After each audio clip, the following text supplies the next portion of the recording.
పుస్తకంలో వచ్చి 3వ నెంబర్ పాట, కన్నీటి లోయలలో నేను నడిచాను.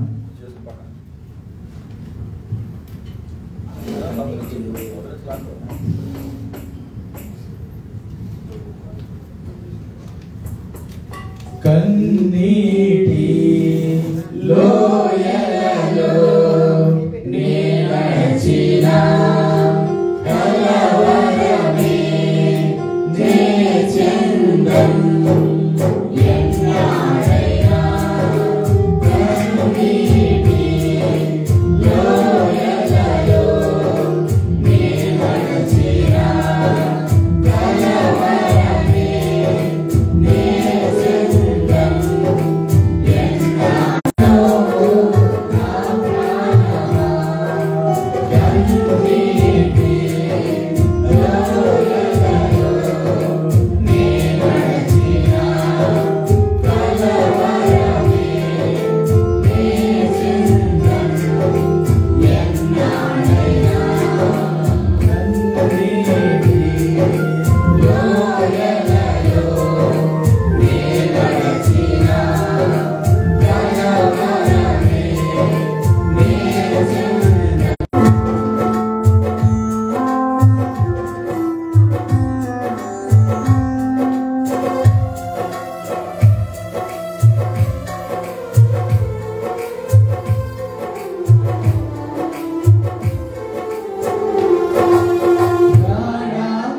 గాఢాంధకారపు శ్రమలు ఎన్నో నలుచోటి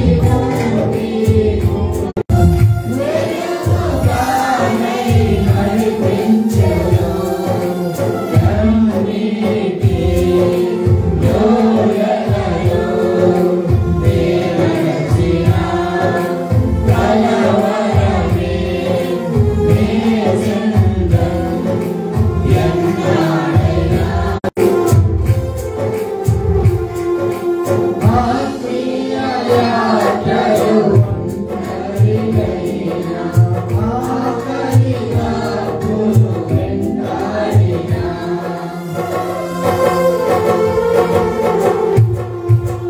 ఆత్మీయ యాత్రలో ఒంటరిగా పోషించును. కన్నీటి లోయలలో నేను నడిచిన కలవరమే నే చెందను ఎన్నాడైనా.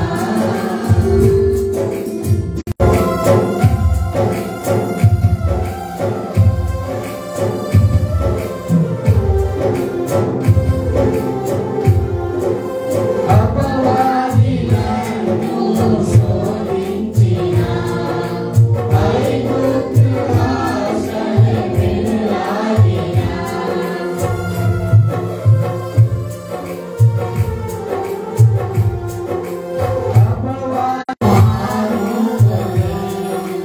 కన్నీటి లోయలలో నేను నడిచిన కలవరమే నే చెందను ఎన్నాడైనా.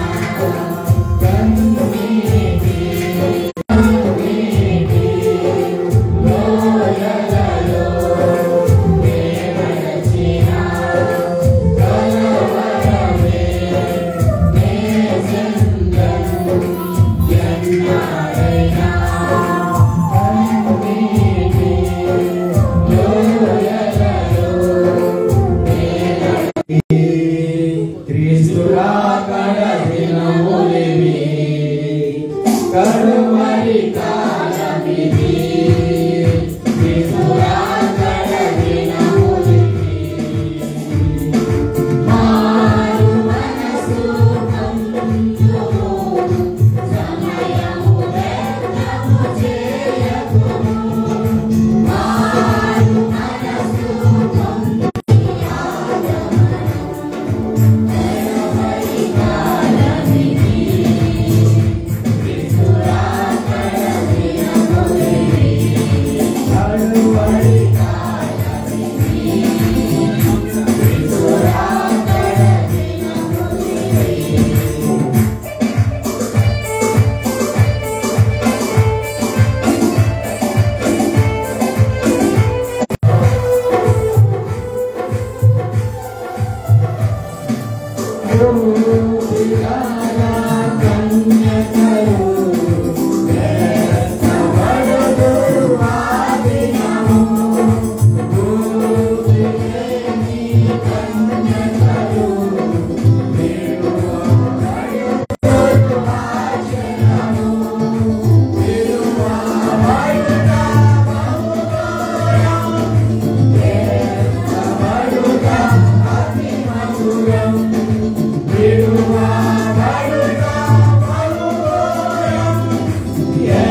హల్లెలూయా హల్లెలూయా. అలాగే living prayer fellowship ministries international హవాలీ సంఘం నుంచి వచ్చిన బిడ్డలు వచ్చి ఒక ప్రత్యేక పాట పాడవలసిందిగా దేవుని ప్రయత్నం చేస్తున్నారు. కోవిడ్ బిడ్డలు స్త్రీలు పురుషులు కూడా వచ్చి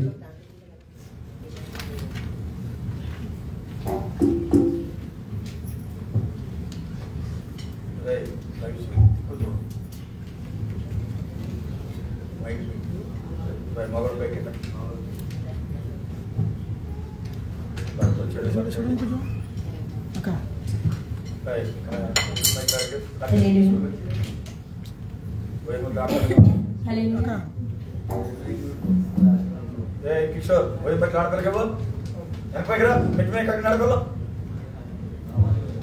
नाड़ बोल मिट में क्या कर ले छोड़े भी क्या होना హల్లెలూయా. దేవుని పరిశుద్ధ నామానికి వందనాలండి. ఆకాశించిన దేవచనానికి అలాగే కూడి వచ్చిన ప్రతి ఒక్కరికి నా హృదయపూర్వక వందనాలండి. ఈ సమయంలో మన కొత్త పాటల పుస్తకంలో నుంచి 23వ పాట సిలువ సువార్తను ప్రకటించును శ్రీ యేసు ప్రేమను చాటించును అనే పాట పాడుకుంటూ దేవుని నామాన్ని కనపరుచుకుందామండి.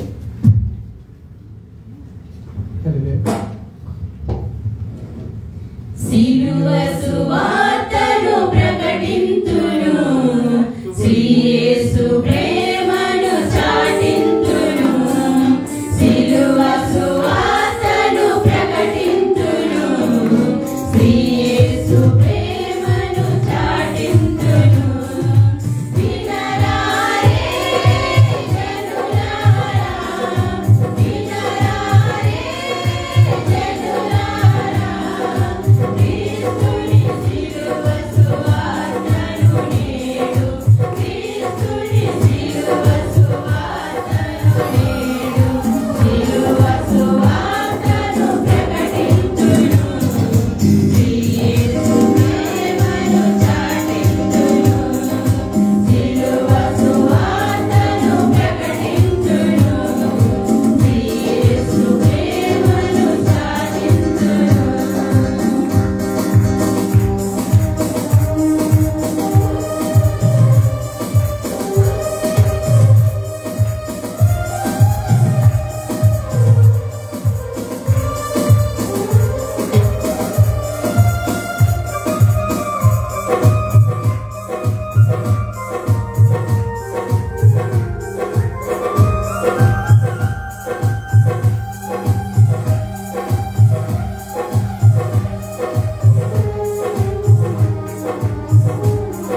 దేవునికి స్తోత్రం. హల్లెలూయా హల్లెలూయా. చక్కని పాట పాడిన కోయలు బిడ్డలకి, హవాలీ కోయలు బిడ్డలకి నా వందనాలు. అలాగే మన సంఘ కోయలు బిడ్డలు, పాహెల్ కోయలు బిడ్డలు, ఆడవారు మగవారు కలిసి వచ్చి ఒక ప్రత్యేక పాట పాడవలసిన దేవుని పేరు మనం చేస్తున్నాం.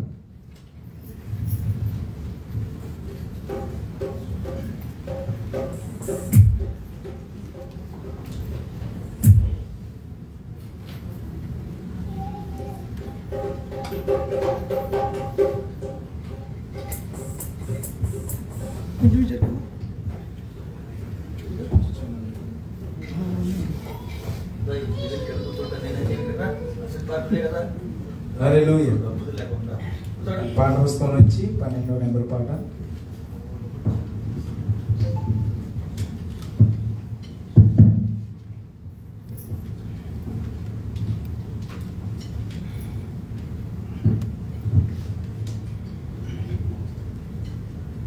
చూచుచున్న దేవుడు నిన్ను చూడకుండునా, తీర్పు తీర్చు దేవుడు లెక్క అడగకుండునా. చూచుచున్న దేవుడు నిన్ను చూడకుండునా, తీర్పు తీర్చు దేవుడు లెక్క అడగకుండునా. యోచించుమా ఓ నేస్తమా, గమనించుమా ప్రియ నేస్తమా. యోచించుమా ఓ నేస్తమా, గమనించుమా ప్రియ నేస్తమా. ప్రియ నేస్తమా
దేవునికి స్తోత్రం. హల్లెలూయా హల్లెలూయా.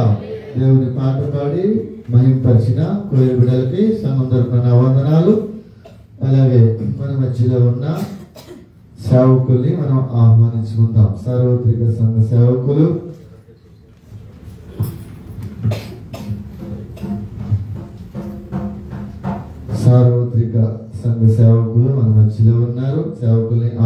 ఆహ్వానించుకుని చూడగా మనందరం కూడా చప్పట్లు కొడుతూ సేవకుల్ని ఆహ్వానించుకుందాం. మన మధ్యలో ఉన్న పాస్టర్ యోసేఫ్ గారు వచ్చి చూడగా మనందరం చప్పట్లు కొడుతూ సేవకుల్ని ఆహ్వానించుకుందాం.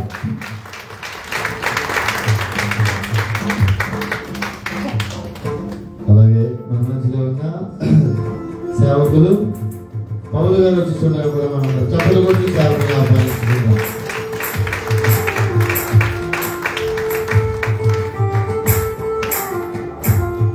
అలాగే మన మధ్యలో ఉన్న బ్రదర్ కిషోర్ గారు వచ్చి చూడగా కూడా చప్పట్లు కొడుతూ ఆహ్వానించుకున్నాం.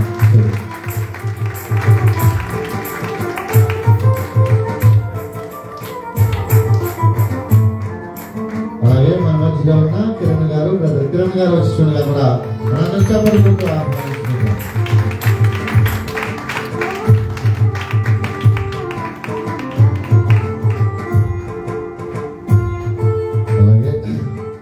మరొకసారి క్రీస్తు యేసు ఆత్మీయ రక్షణ సువార్త సభలకు ఇచ్చేసిన మీ అందరికీ కూడా ప్రభు యేసు క్రీస్తు వారి నామములో నా వందనాలు తెలియజేసుకుంటాను. అలాగే జరగబోయే కార్యక్రమము మన మధ్యలో ఉన్న పాస్టర్ యోసేఫ్ గారు వచ్చి కంటిన్యూ చేస్తారు.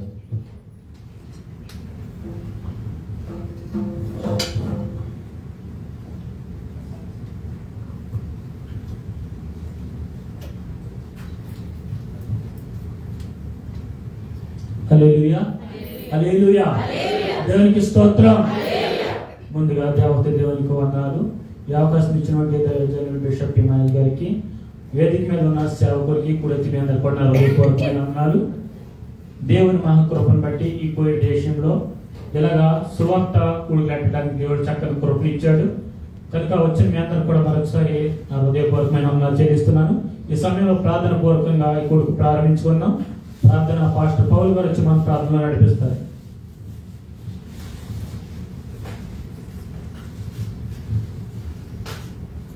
ప్రార్థన చేసుకుందామండి. ప్రేమ మహానామకున్న మా ప్రియ పరలోకపు తండ్రి, మీ ఘనమైన పాదాలకు నాలుగు స్తుతులు స్తోత్రములు చెల్లించుకుంటున్నామయ్యా. మీకు వందములు స్తోత్రములు తండ్రి. ఇదిగో ప్రభా, మరి దినమని రీతిగా ప్రభా నీ సన్నిధిలో ప్రభా ఆరాధించుకుంటారు ప్రభా, నీ స్తుతించిన కృప బట్టి లెక్కని స్తోత్రం చెల్లించుకుంటున్నాం.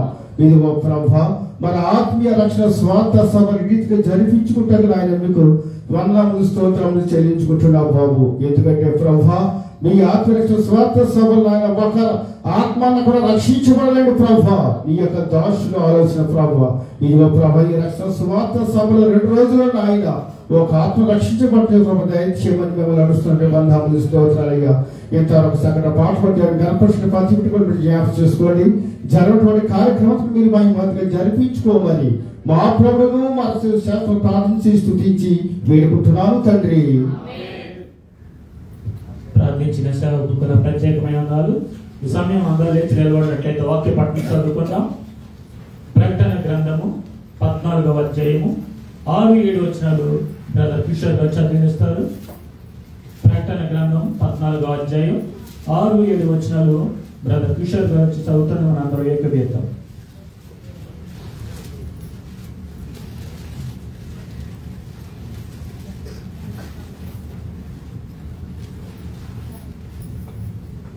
ఈ దినమంతా ఏర్పాటు చేయబడిన ప్రకటన గ్రంథము 14వ అధ్యాయము 6-7 వరకు చదువుతున్నామండి.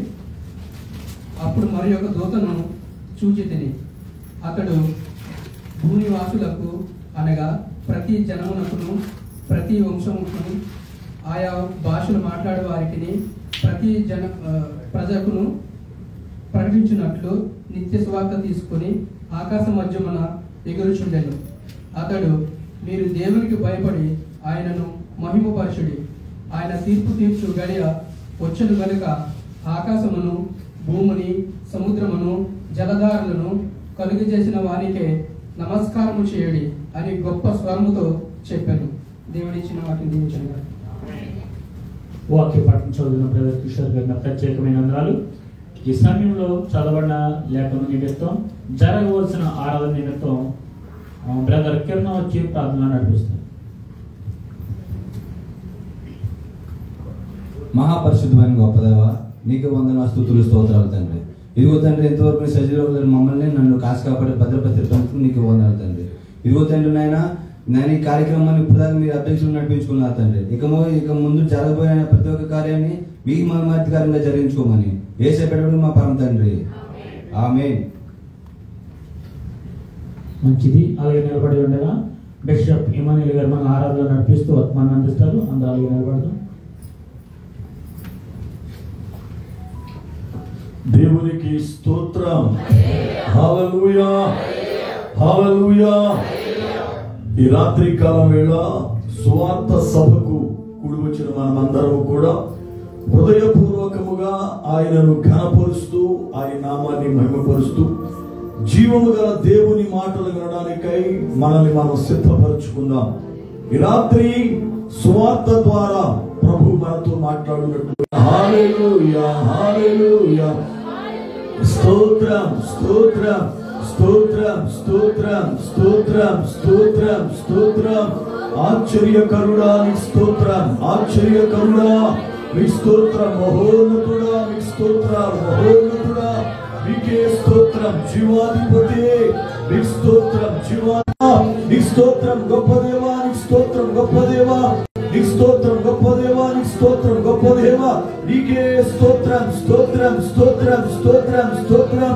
హల్లెలూయా, హల్లెలూయా, హల్లెలూయా, హల్లెలూయా.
హల్లెలూయా హల్లెలూయా హల్లెలూయా హల్లెలూయా హల్లెలూయా హల్లెలూయా గొప్ప దేవా స్తోత్రం గొప్ప దేవా స్తోత్రం స్తోత్రం స్తోత్రం స్తోత్రం సర్వశక్తుడా మీకే స్తోత్రం హల్లెలూయా హల్లెలూయా హల్లెలూయా హల్లెలూయా హల్లెలూయా స్తోత్రం స్తోత్రం స్తోత్రం స్తోత్రం స్తోత్రం అవును ప్రభువా సర్వయుగాలలో సజీవుడవై ఉన్న దేవుడవు నీవే ఆదియు అంతము నీవే ప్రభువా మమ్ములను ప్రేమించి రక్షించిన ఆరాధ్యుడా మీకు స్తోత్రం స్తోత్రం స్తోత్రం హల్లెలూయా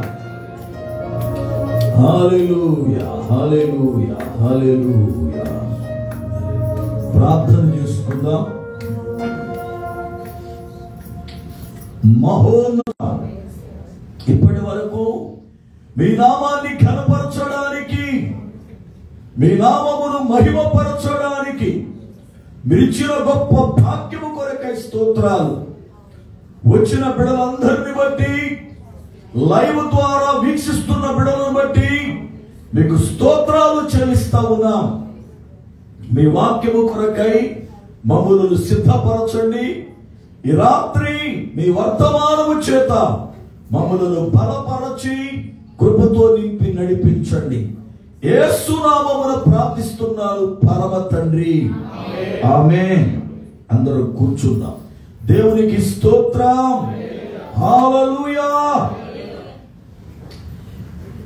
ఈ యొక్క రాత్రి కాలము వేళ బాహిల్ ప్రాంతములో మొదటి సువార్త సభలు జరిగించడానికి ప్రభు ఇచ్చిన గొప్ప తరుణాన్ని బట్టి దేవుని స్తుతిస్తా ఉన్నాను. బయట పరిస్థితులు బాగాకపోయినా మనం సువార్త సభలు జరిగించుకోవడానికి ప్రభు సహాయం చేశారు. వాస్తవానికి సహవాసం యొక్క సేవకులు చాలా మంది లేరు, ఇండియా వెళ్ళారు. అయినప్పటికీ సెలవులు వస్తున్నాయి కనుక సంఘాలు బలపడాలి, సువార్త ప్రకటించాలి అన్న ఉద్దేశంతో ఈ సభలకు చక్కగా సిద్ధపడి ఈ సభలు జరిగించుకోవడానికి ముందుకొచ్చా. అందును బట్టి దేవుని స్తుతిస్తున్నా. దేవుని స్తోత్రం. ఈ రాత్రి రేపు ఇక్కడ సువార్త సభలు, వచ్చే గురువారం శుక్రవారం నాడు పర్వానియాలో సువార్త సభలు ఉన్నాయి. వాటి కొరకు ప్రార్థన చేయండి. ఈ సభల ద్వారా నా ముఖ్య ఉద్దేశం ఏమిటంటే దేవుని వాక్యాన్ని ప్రకటించాలి. ఈ సువార్త కొందరైనా విని యేసు ప్రభువుని అంగీకరించాలి. అలాగే సంఘము అనేది క్షేమాభివృద్ధి నందాలి అన్న ఉద్దేశంతోనే ఈ కూడికలు ఏర్పాటు చేయబడ్డాయి. ఈ కూడికలలో ప్రత్యేక పాటలు ఇలాంటి ఏముండవు. కేవలం కొయ్యోళ్ళు ఒక 4 పాటలు పాడతారు, వాక్యం చెప్పడమే.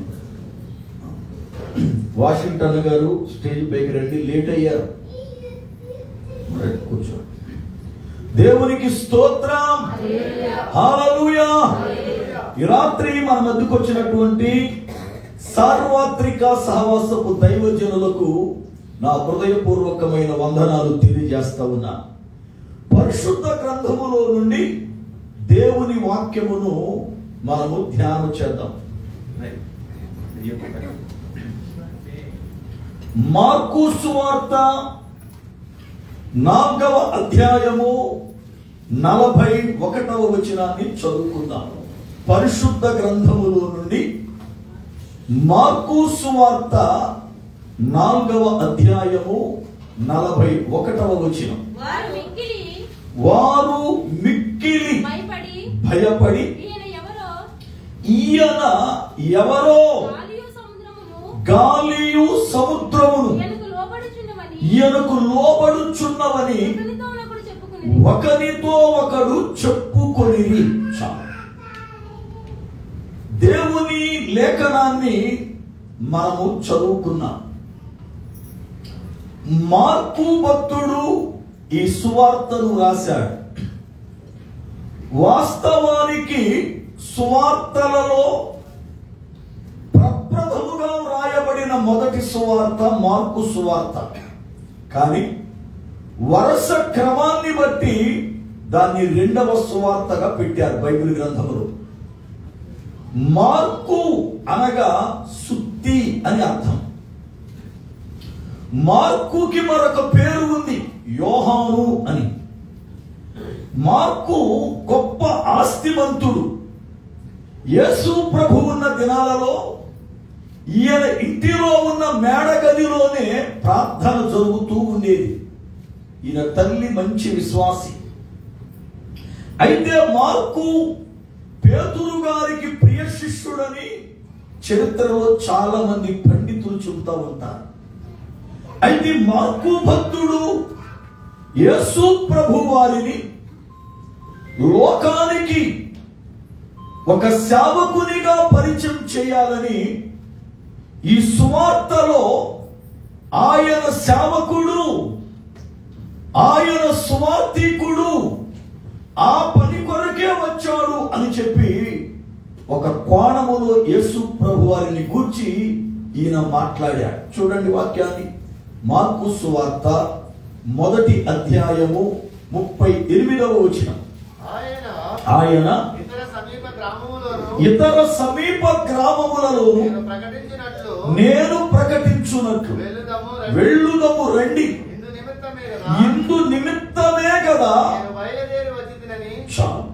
ఆయన మాట్లాడుతూ నేను ఎందుకు వచ్చాను లోకానికి అని అంటే, సువార్తను ప్రకటించడానికి వచ్చాను కనుక నాతో కూడా మీరు రండి, ఇతర సమీప గ్రామాలకు వెళదాం, సువార్తను ప్రకటిద్దాం అని ప్రభువు తనతో ఉన్న శిష్యులకు పిలుపునిచ్చారు. అంటే సువార్త ప్రకటించవలసినటువంటి బాధ్యత యేసుని కలిగి ఉన్న వారి పైన ఉంది. అందుకే పౌలు అంటాడు, నేను సువార్త ప్రకటిస్తూ ఉన్నాను, నాకేం అతిశయము లేదు. సువార్త ప్రకటించకపోవుట నాకు అతిశయము కాదుగా, సువార్త ప్రకటించకపోవుట నాకు సిగ్గు అంటాడు. కారణం ఏమిటి? నేను సేవకుడయ్యాను, సువార్త ప్రకటించాలి, అది నా పైన మోపబడిన భారం, అది నా బాధ్యత. నశించు ఆత్మను రక్షింపబడాలి అనంటే సువార్త ప్రకటించబడాలి. అప్పుడు వాక్యం విన్న వారిలో ఒకరినైనా వాక్యం పట్టుకుంటుంది, వారు రక్షింపబడతారు. మార్కు భక్తుడు యేసు ప్రభు యొక్క కార్యాలను గురించి తెలుసుకుని యేసు ప్రభు యొక్క అనుభవాలలో నుండి ఒక శ్రేష్టమైన అనుభవాన్ని వ్రాశాడు. 4వ అధ్యాయం మనం చదువుకున్నటువంటి ఆ భాగం ఏమిటి అంటే, సాయంకాలం వరకు ఆయన వాక్యాన్ని ప్రకటించాడు. సాయంకాలం అయింది. వాస్తవముగా యేసు ప్రభు వారి యొక్క దినచర్య ఏమిటంటే, ఉదయం పెందలకడనే లేచి ఆయన సాయంత్రం వరకు సువార్త ప్రకటించేవాడు. ఇది ఆయన దినచర్య. అయితే ఆ రోజు సాయంత్రం వరకు సువార్త ప్రకటించాడు. ఇక శిష్యులు ఏమనుకున్నారంటే, బ్రతుకుక్కింది కదా, ఇక మనం వెళ్ళిపోవచ్చు ఇంటికి, లేదా బ్రతుకుక్కింది కదా, ఇక సువార్త పని ఆగిపోయింది, విశ్రాంతి దొరుకుద్ది అనుకున్నారు. కానీ ప్రభు అన్నాడు, మనము అద్దరికి వెళ్ళాలి, సిద్ధపడండి అన్నాడు. అంటే గల్లయ యొక్క సముద్రం ఒక సరస్సు, దానికి అవతల గెరాసేను అని ఒక పట్టణం ఉంది. దానినే గదరేనియా అని కూడా అన్నారు. మత్తయి భక్తుడు గదరే అని వర్ణించాడు. ఈ గెరాసేను ప్రాంతానికి వెళ్ళాలి అని ప్రొద్దుగుక్కిన తర్వాత చెప్పాడు. ఇప్పుడు దాకా పరిచయం చేశాం, ఈయనేదో రెస్ట్ ఇస్తాడనుకుంటే మళ్ళీ అవతలకు అంటున్నాడు, ఇప్పుడు పడవలు వేసుకుని బయలుదేరాలి, ఎందుకంటే ఇది సముద్రం కదా, దానిలో మనం ప్రయాణం చేయాలని. సరే అని చెప్పి ప్రభువుని ఒక దోణిలో కూర్చోబెట్టుకుని వెనకాల ఇంకొక దోణిలో కొంతమంది బయలుదేరి వెళుతున్నారు.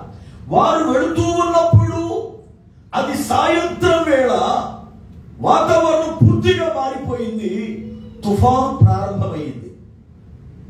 తుఫాను ప్రారంభమైనప్పుడు అవి దోణిలు గనక వారు వర్షములో తడవకుండా ఉండడానికి ఏ షెల్టర్ ఉండదు.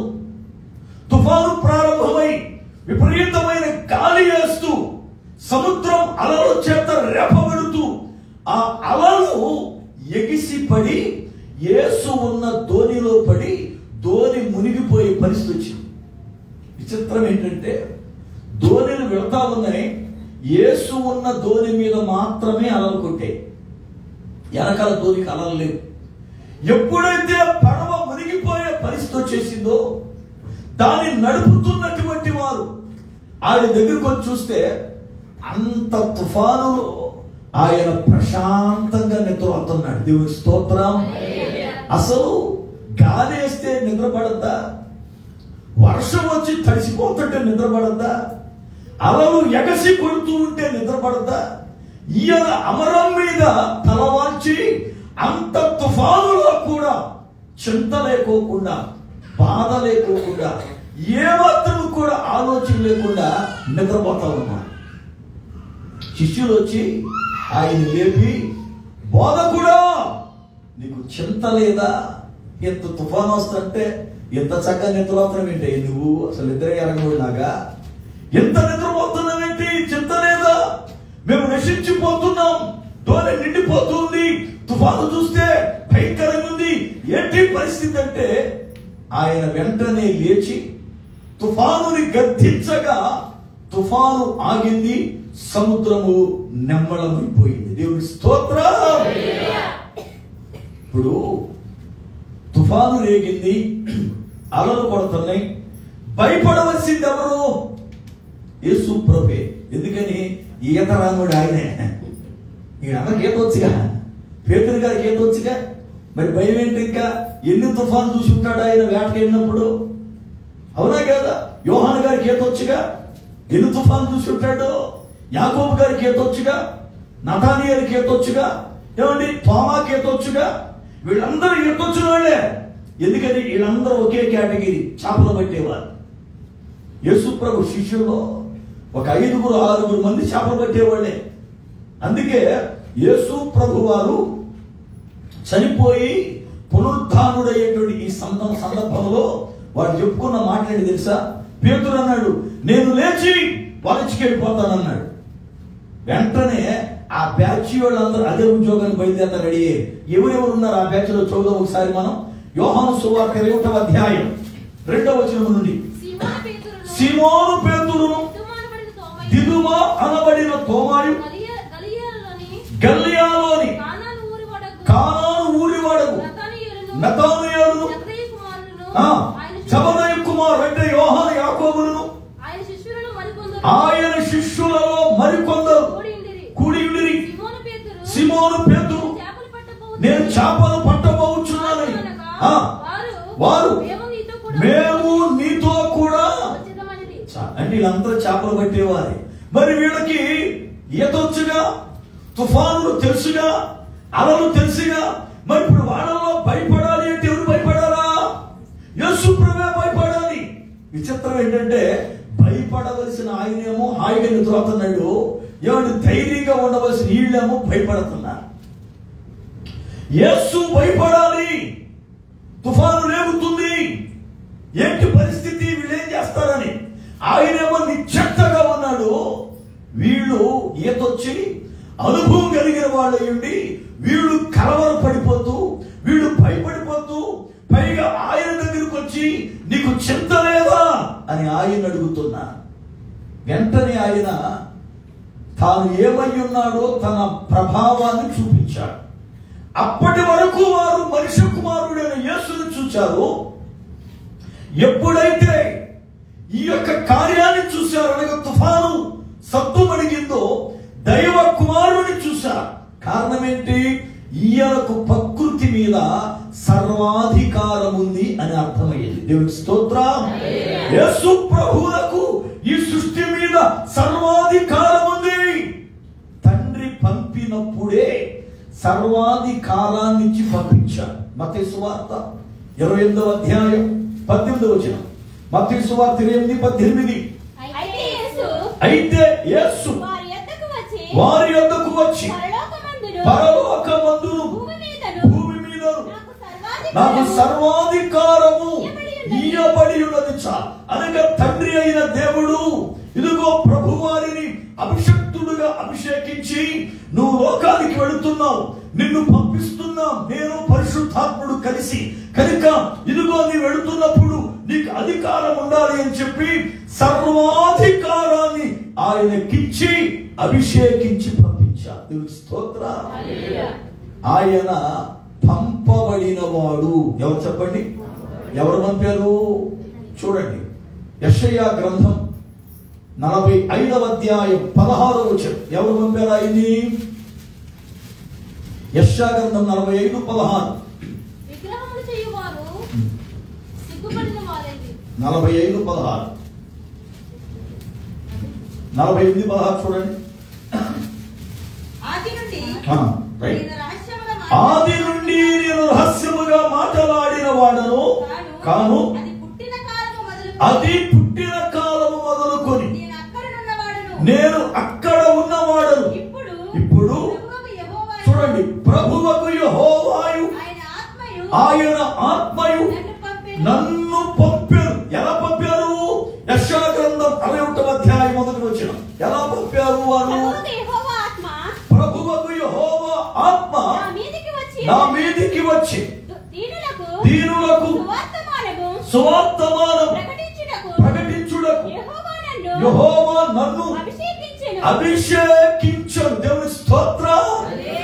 సువార్తకు నువ్వు వెళ్ళు, సువార్తకు పంపబడుతున్నావు అని చెప్పి పంపే ఆయనను అభిషేకించి పంపించారట. తండ్రి దేవుడు, పరిశుద్ధాత్మ దేవుడు, తండ్రి దేవుడు ఇద్దరు కలిసి కుమారుడైనటువంటి ప్రభువారిని సువార్త ప్రకటించడానికి అభిషేకించి పంపించారు.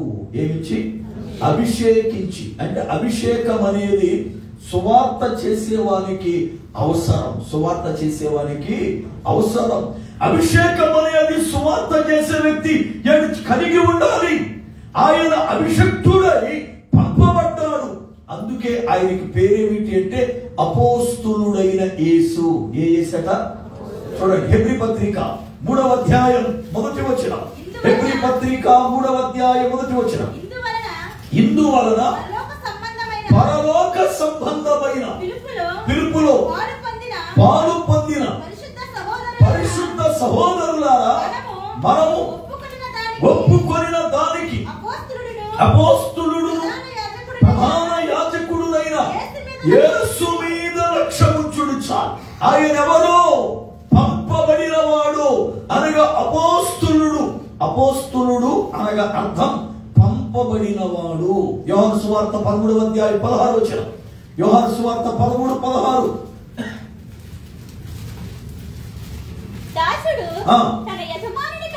దాసుడు తన యజమానుని కంటే గొప్పవాడు కాడు. పంపబడిన వాడు తను పంపిన వాని కంటే గొప్పవాడు కాడని. పంపబడిన వాడు అన్న దగ్గర ఒకటి సంఖ్య ఉంది, కింద ఫుట్ మీద ఉంటుంది. ఫుట్ నోట్ మీద అపోస్తులుడు. అపోస్తులుడు అనగా పంపబడిన వాడు. యేసు ప్రభువారు దైవ సమానుడిగా పరలోకములో ఉండి ఆయన తండ్రితో కూడా ఉన్నవాడై ఉండి మానవుల రక్షణార్థమై ఆయన లోకానికి తండ్రి చేత పంపబడ్డాడు. ఎందుకు అంటే సువార్త ప్రకటించడానికి పంపబడినప్పుడు ఆయన సర్వశక్తివంతుడు గనక తన అధికారాన్ని కుమారుడికి ఇచ్చి పంపించాడు.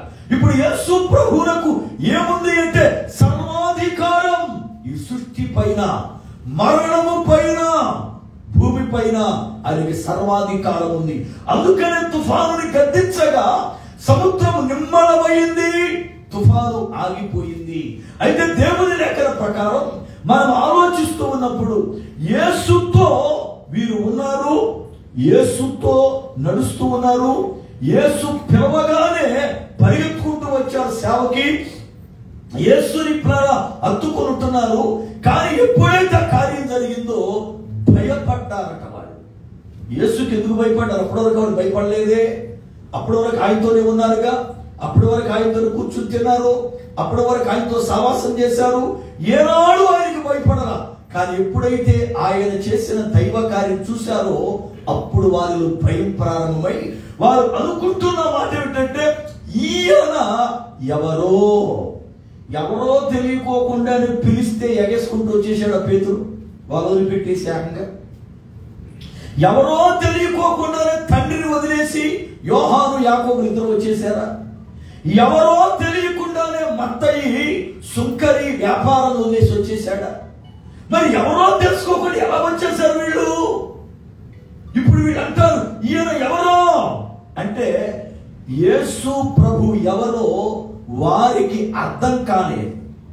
యేసుతో ఉన్నవారే, యేసుని వెంబడిస్తున్న వారే, యేసు శిష్యులని పేరు పొందిన వారే, యేసు ప్రభు పంపగా సువార్తకు వెళ్ళి దెయ్యాలను వదలగొట్టిన వారే.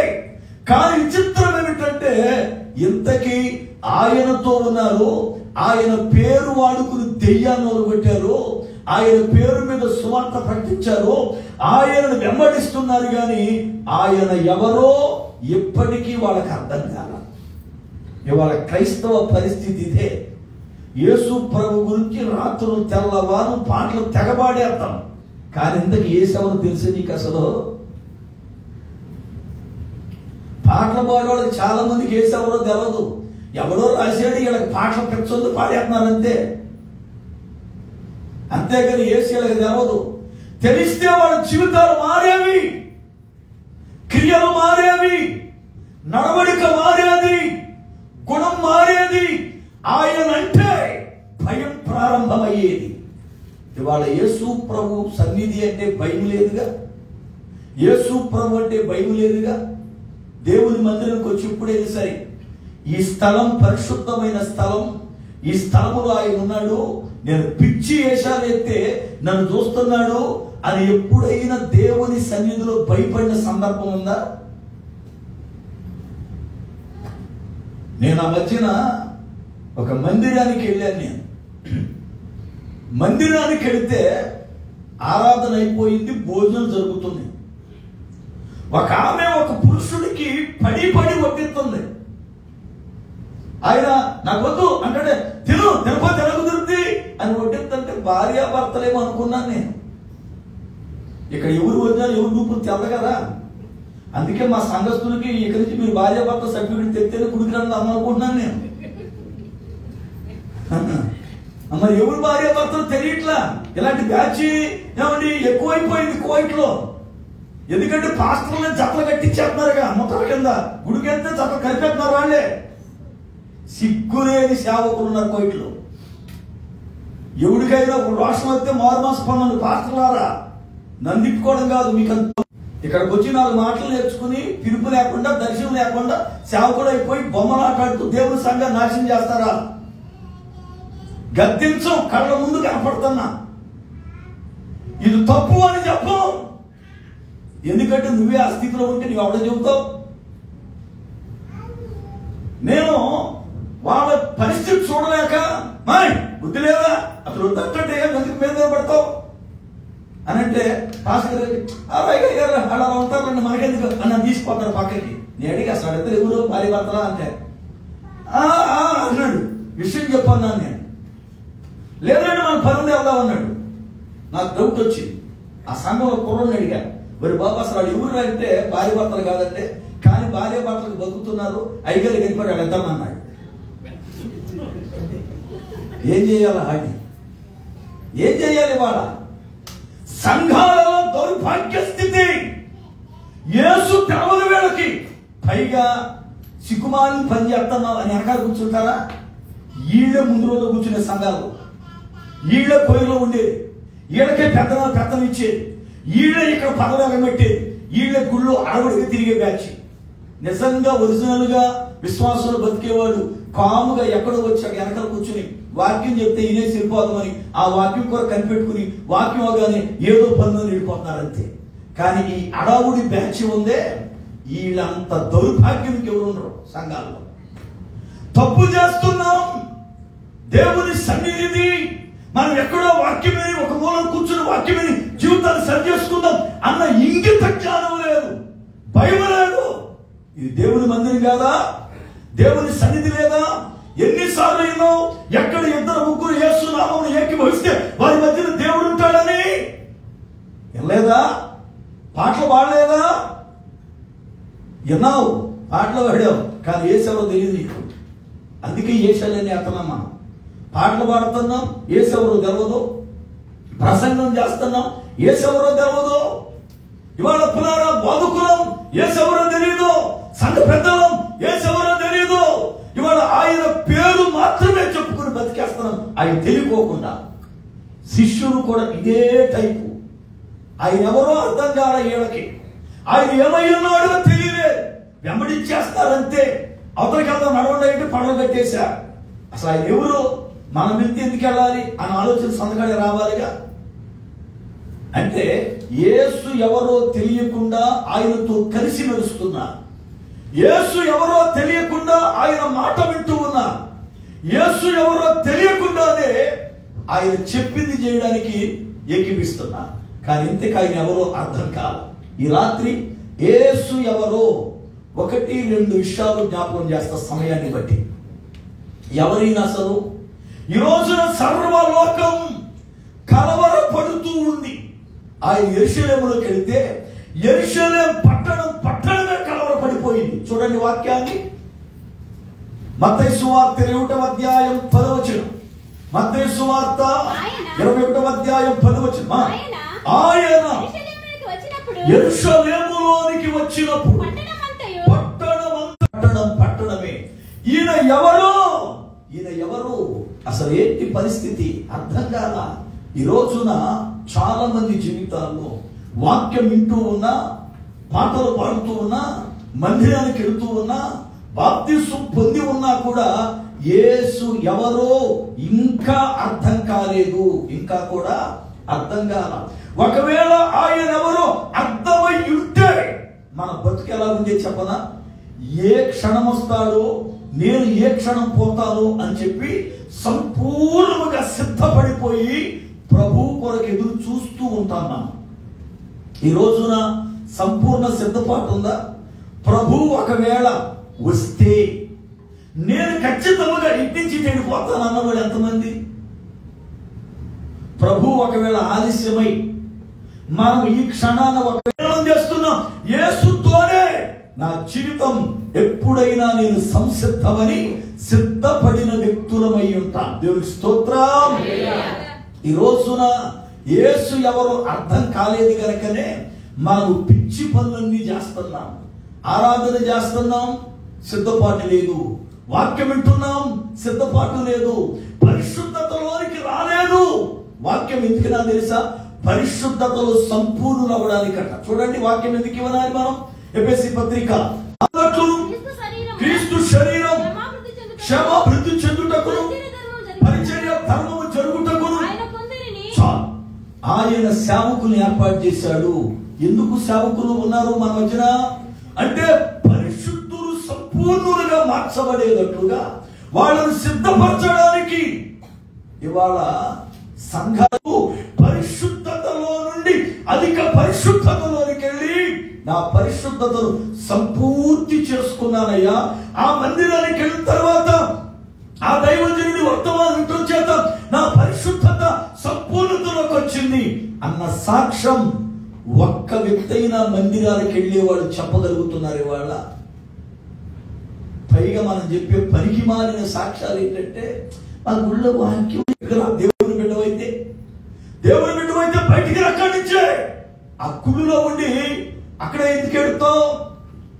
లోతు సొదొమ కుమారాల సంగతి అంతా చూస్తున్నాడు, మనసులో బాధపడుతున్నాడు. ఈ ఊరోడు మంచోడు కాదా, ఈ పనికి మానోడు అనుకుంటున్నాడు. దాన్ని వదిలిపెట్టి రాట్ల బయటికి. ఎందుకోనో పని బాధపడతాం లేదా? బాధపడుతున్నాడు. చూడండి బాధపడుతున్నాడు లేదు. ఒకసారి పేతురు రాసిన 2వ పత్రిక 2వ అధ్యాయం 7-8 వచ్చిన. పేతురు రాసిన 2వ పత్రిక 2వ అధ్యాయం 7-8 వచ్చిన. దుర్మార్గుల కామయుక్తములో దినదినము నీతి గల తన మనస్సును నొప్పించుకొనుచూ వచ్చాను. నీతి గలవాడే మనసులో బాధపడుతున్నాడు. వారి అక్రమాలు చూసి వాళ్ళ అన్యాయాలు చూసి, వాళ్ళ క్రియలు చూసి ప్రతి దినం కూడా బాధపడుతూ ఉన్నాడు. కానీ ఆ స్థలాన్ని వదిలిపెట్టి రాట్లా పాపం. ఎందుకనో తెలుసా? లోతుకి చేసుకున్నాడు అక్కడ. ఇప్పుడు ఈయన వద్దనకి వెళ్ళిపోతే కూతురికి పెళ్ళవదు, అది బాధ అయింది. చాలా లింకులు ఉన్నాయి లోతు గారికి అక్కడ. అందుకే పాపం మనసులో ఫీల్ అయిపోతా ఉన్నా, సరే ఎందుకులే దేవుడు చూసుకుంటాడు అని చెప్పి అక్కడే పోయి ఏడుతున్నాడు. ఇవాళ సంఘాల్లో చాలా మందికి లింకులు ఉన్నాయి. అందుకే సంఘాలు వదిలిపెట్టలేదు. వీళ్ళు వదిలిపెట్టలకు ఫీల్ అయిపోతుంటారు. మళ్ళీ కనపడినప్పుడు మా గుళ్ళో వాక్యం లేదు, మా గుళ్ళో వాక్యం ఆడపోతే బయటకు వచ్చేసి ఆడవచ్చుగా. వాక్యం ఉన్న చూడకో, నీ ఆత్మ రక్షించుకో, ప్రభు అక్కడ వస్తుంది, సిద్ధపడు. గుడి ముఖ్యం కాదుగా, నీ ఆత్మ ముఖ్యం కదా. డినామినేషన్ ముఖ్యం కాదు, సంఘం ముఖ్యం కాదు, నీ ఆత్మ రక్షణ ముఖ్యం. నేను సవాలిసి చెబుతున్న ఒక మాట, మన యొక్క లివింగ్ ప్రేయర్ ఫెలోషిప్ మినిస్ట్రీస్ లో ఇమానియల్ గారి దగ్గర వాక్యం తగ్గింది, ఆయన వాక్యములో నుంచి బలహీనుడైపోయాడు అన్న రోజున అడగద్దు. ఎందుకో తెలుసా? వీటన్నిటికన్నా ముఖ్యం నీ ఆత్మ రక్షణ ముఖ్యం. నీ ఆత్మ రక్షణ ముఖ్యం. నీ ఆత్మ రక్షించబడేటట్లు శ్రేష్టమైన వాక్యం ఉన్న చోటికి పరిగెత్తు. ఇది కడవరి దినం, ఆత్మలో బలపడవలసిన దినం. వాక్యం ఎక్కడుంటే అక్కడికి వెళ్ళి దాన్ని సంపాదించుకోవలసిన దినం. ఇవాళ వాక్యము లేదని నువ్వే చెబుతావు, అక్కడ దైవ సన్నిధి లేదని నువ్వే చెబుతావు, సంఘములో పాపం ఉందని నువ్వే చెబుతావు. నువ్వు దానిలో కూర్చుంటే నువ్వేమైనట్టు? దాంతో ఏకీభవించినట్టు కాదు. దేవుని బిడ్డగా కడగబడిన నీవు తిరిగి అపవిత్రతలో కడుగు పెట్టకూడదు. 1-2 విషయాలు జ్ఞాపకం చేస్తా. చూడండి, ఆయన ఎవరు అసలు? యోహాను సువార్త 1వ అధ్యాయం 14వ వచనం. యోహాను సువార్త 1వ అధ్యాయం 14వ వచనం. ఆ వాక్యము శరీరధారి అయి కృపా సత్య సంపూర్ణునిగా మన మధ్య నివసించను.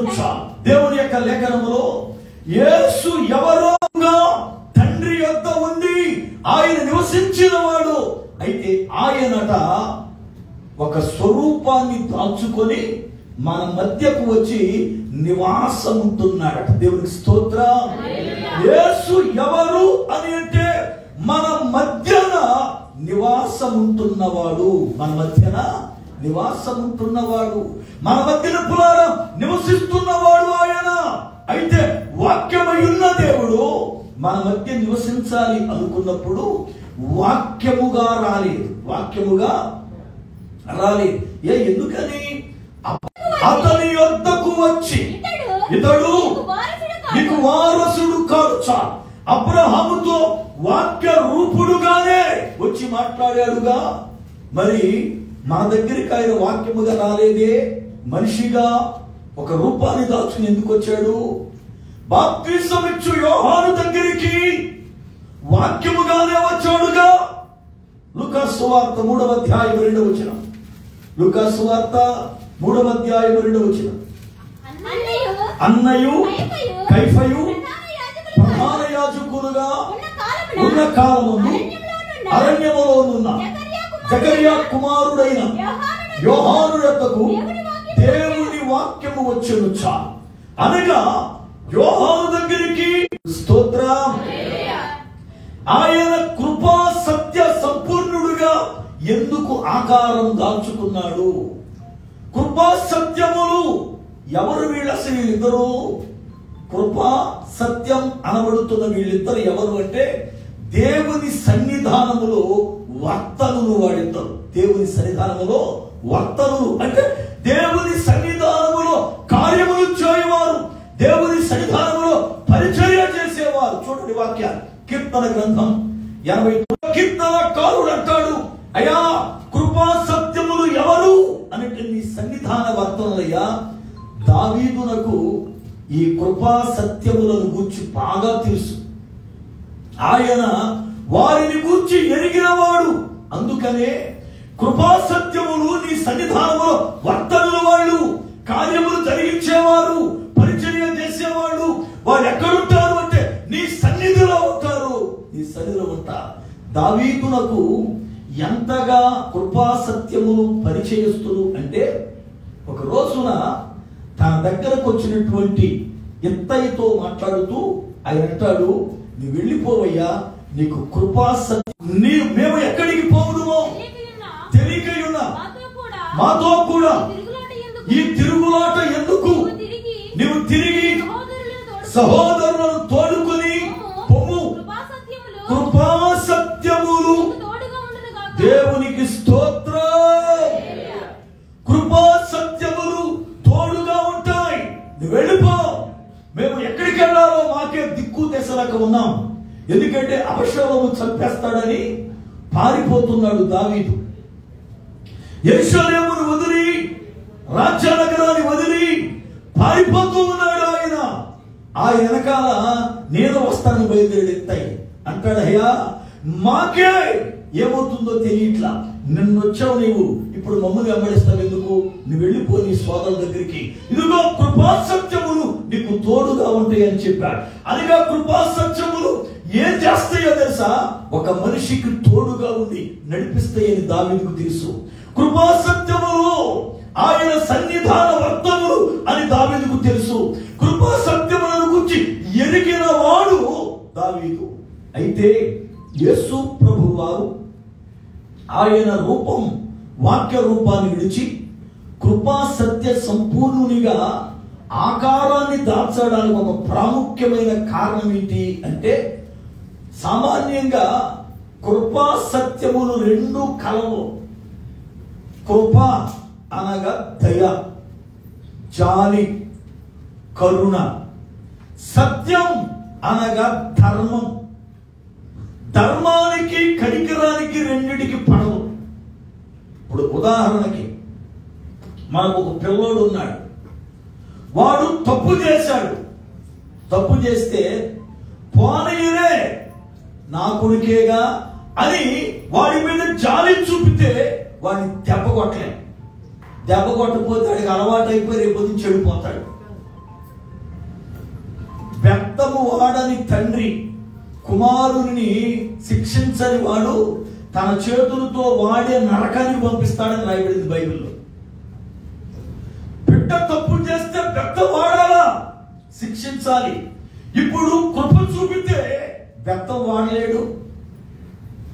అయితే ధర్మం అనేది శిక్ష అమలు చేస్తుంది. వాడు తప్పు చేశాడు కనుక వాడిని శిక్షించాలి. వాడిని శిక్షించాలి అంటే ఇప్పుడు శిక్ష అమలు చేస్తే కనికరం పనికిరాదు. కనికరము ఈ రెండు కలిసేవి కాదు, కానీ రెండు కలిసి దేవుని సన్నిధానంలో పనిచేస్తున్న వర్తనలుగా ఈ రెండు కలిసి ఒక వ్యక్తికి తోడుగా ఉంటాయి. అయితే ఈ రెండు కలవడం కష్టంతో కూడిన పని. ఉదాహరణకి మీకు రెండు ఉదాహరణలు చెబుతా. మోషేను దేవుడు కావాలి అని పిలుచుకున్నాడు సేవకి. అప్పటికి వయసు 40 సంవత్సరాలు. నేను రాను, నేను 100 మంది కలిగినోడిని అని కోల పెట్టినా నోరిచ్చిన నేను కదా, నువ్వు రా అని చెప్పి కావాలని పిలిచాడు మోషేను దేవుడు.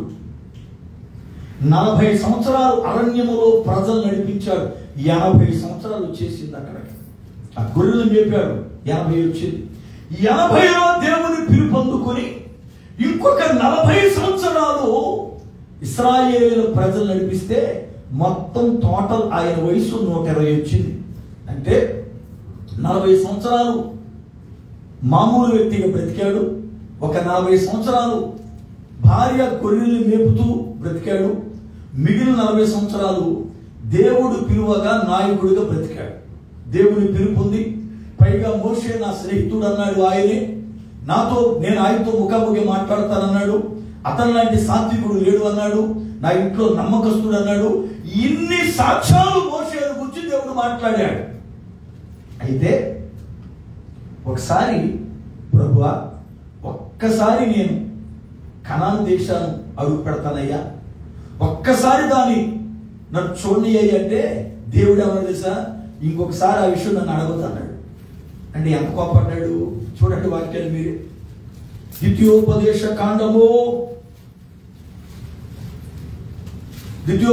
కాండం 3వ అధ్యాయం 25వ వచనం. 3:25. నేను అద్దరికి వెళ్ళి యోర్దాను అవతలనున్న ఈ మంచి దేశమును ఆ లెబానోను చూచునట్లు దయచేయుమని నేను యెహోవాను బ్రతిమాలుకొనెను. యెహోవా మిమ్మును బట్టి నా మీద కోపపడి నా మనవి వినకపోయాను. మరియు యెహోవా నాతో ఇట్లనెను, చాలును, ఇంకను ఈ సంగతిని కూర్చి. ఏమంత కోపం ఆయనకి ఆయన మీద? 120 సంవత్సరాలు ముసలాయన మోషే బ్రతిమలాడాడు. ఒక్కసారి దాన్ని చూస్తాను, ఒకసారి అడిగెడతాను అన్నాడు. అసలు కుదరదన్నాడు. అంటే ఇప్పుడు ఏంటి విషయం? సత్యం నెరవేర్చబడుతుంది, కృప లేదు ఇప్పుడు మోషే దగ్గర. ఎందుకు కృప పనిచేయలేదు? మోషే చెయ్యకూడదు అని దేవుడు చెప్పిన పని చేశాడు. బండతో మాట్లాడు అంటే ఆవేశపరుడై 2 మార్లు బండను కొట్టాడు. అప్పుడే చెప్పాడు, నీవు కణాలు చూస్తావు కానీ అడుగు పెట్టవు, మీరు నా పరిశుద్ధతను సన్మానించలేదు కనుక నువ్వు గాని అహరోను గాని దానిలో కడిగట్టని అప్పుడే చెప్పేశాడు.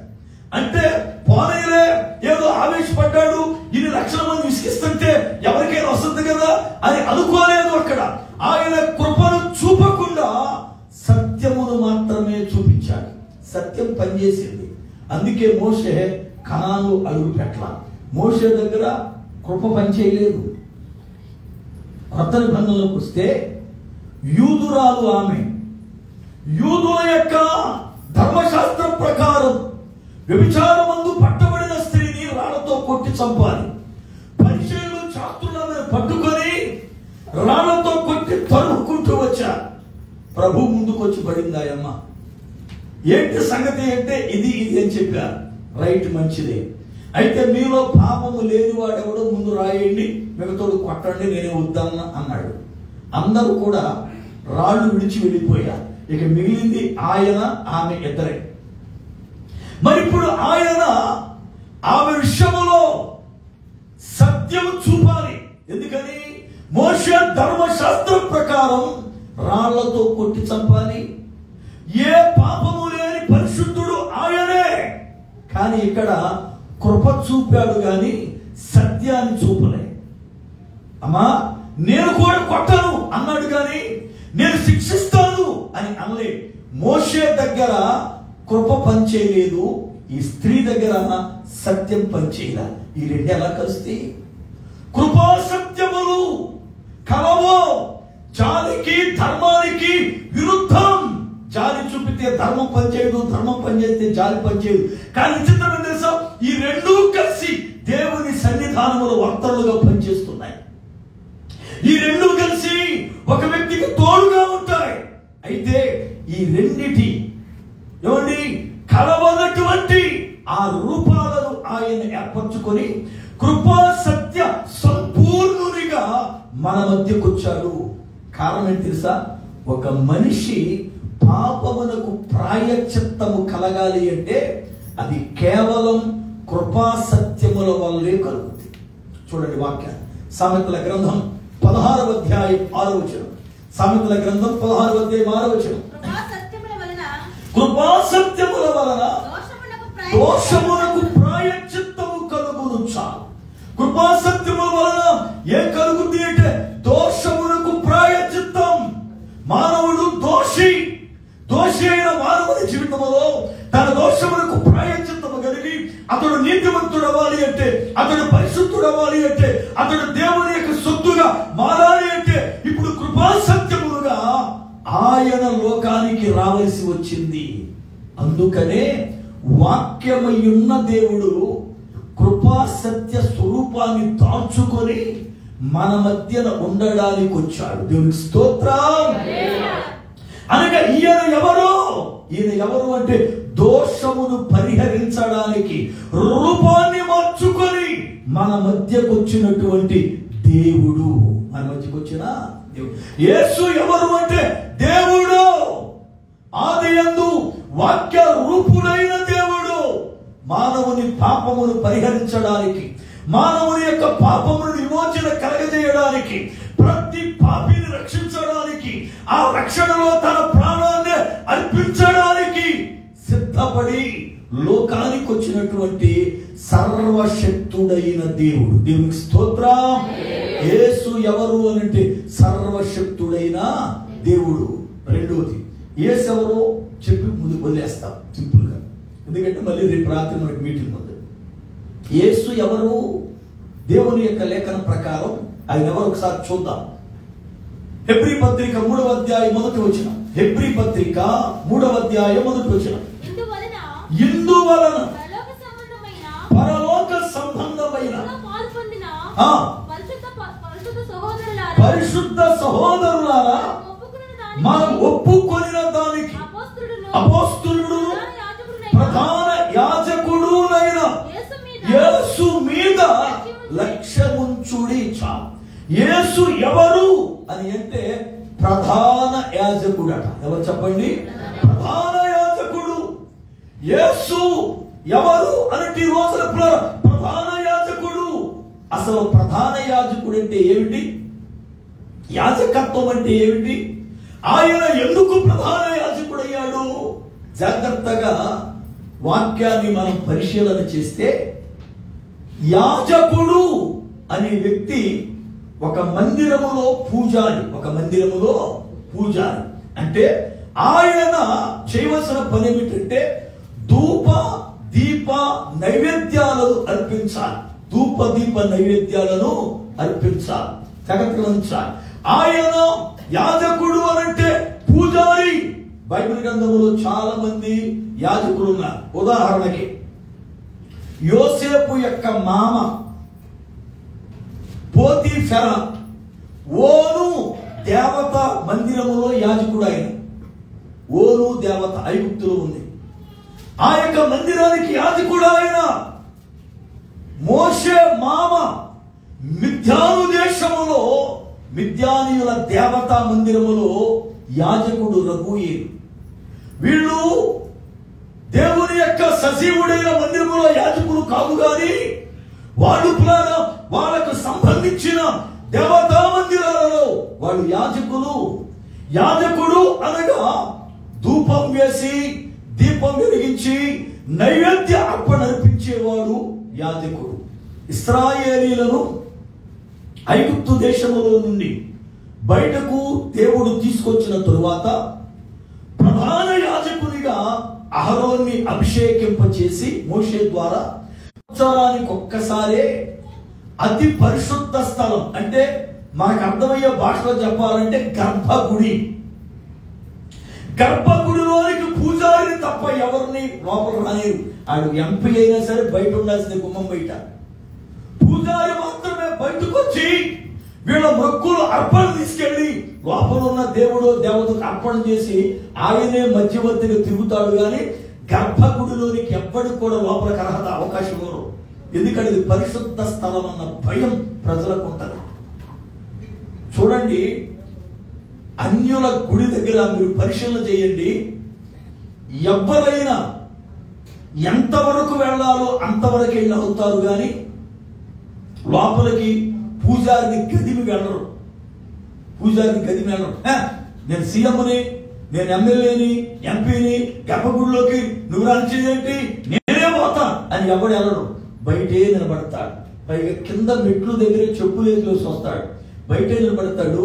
పూజారి గారు వచ్చి ఆ తీసుకొచ్చినటువంటి అర్పణ తీసుకెళ్లి అక్కడ అర్పించి తీసుకొచ్చి వీళ్ళకి ఆశీర్వాదం ఇస్తాడు.